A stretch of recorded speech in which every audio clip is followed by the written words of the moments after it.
It's okay. We're not saving lives here. Those were the words a manager at IBM used to comfort someone who made a significant mistake in a computer program that was to be delivered to significant clients.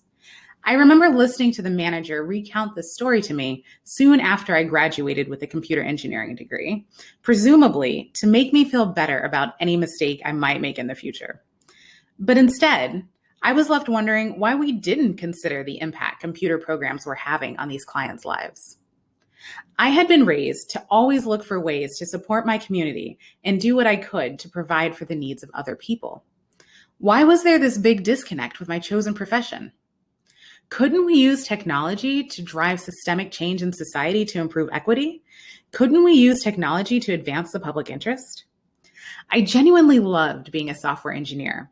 And as my career progressed, I further questioned how people, not just as potential clients, but as valuable members of society and humanity, were thought of during the engineering process. Spoiler alert, they often weren't. Some people may think of code as just a bunch of ones and zeros written by techies in hoodies in a garage somewhere. But actually, technology works best when we realize the power that code has on our lives. It turns out I'm not the first person to wrestle with these thoughts.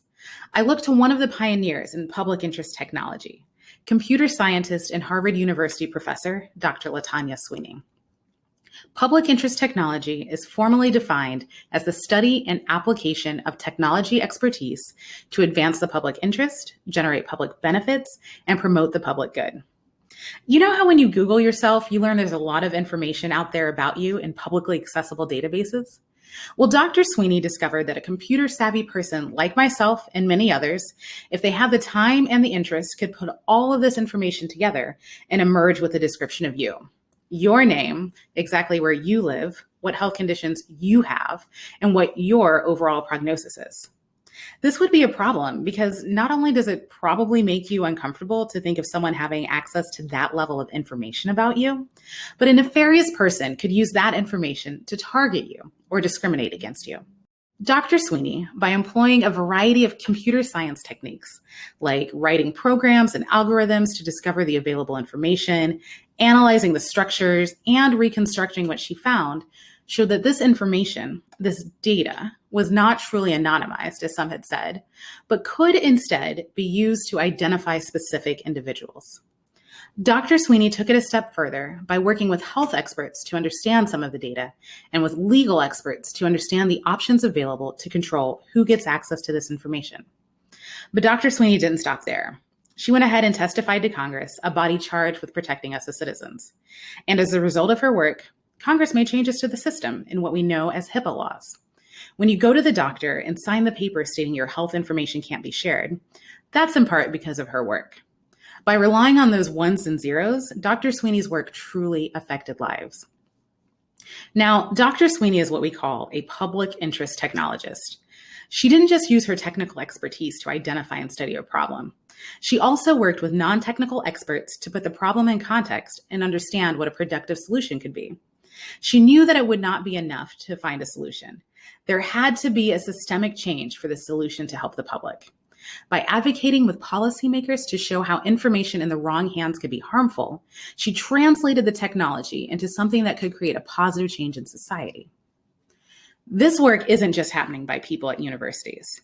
As I've pivoted my own career, I've seen that intentionally doing research and designing technology while considering the ethical and societal consequences of tech is not an ambition. It is possible and it is happening today. I've gone from being an engineer at IBM with managers who don't actively think about technology impacting lives to driving science and technology innovation from the White House. I partnered with state and local government agencies to develop human-centered solutions that their constituents use, and I've deployed current technology with a variety of nonprofits, both inside and outside of the US. I've designed with, not for, communities on projects ranging from financial inclusion to cybersecurity to frontline health workers and more. And I've seen that for every app, for every website, there's someone who's coming to those tools to have their needs met. Even as we live through a pandemic, people are using technology to go to a website and connect with other humans, to look for housing, and to apply for government services. It's so important that the people who are designing those programs are aware from the beginning about the implications of those ones and zeros on lives and livelihoods. When they don't, things can go really badly really quickly. Imagine using a social networking site and discovering you didn't see everything you searched for because it had been designed in such a way that advertisers could prevent you from seeing certain options based on your race, your gender, or your age. But here's the thing. Using the public interest technology framework allows us to not just imagine a more equitable world, but to actively build justice into the systems that drive our world. The reality is that technology innovations don't exist in a vacuum. They're extensions of our political and social worlds. Take, for example, the Citizen Clinic that operates out of UC Berkeley. It is staffed by a bunch of public interest technologists applying their technical skills to organizations that serve vulnerable populations, domestic violence victims, people experiencing homelessness, exploited children, refugees. These organizations have a tremendous amount of data. Can you imagine what would happen if this data got into the wrong hands?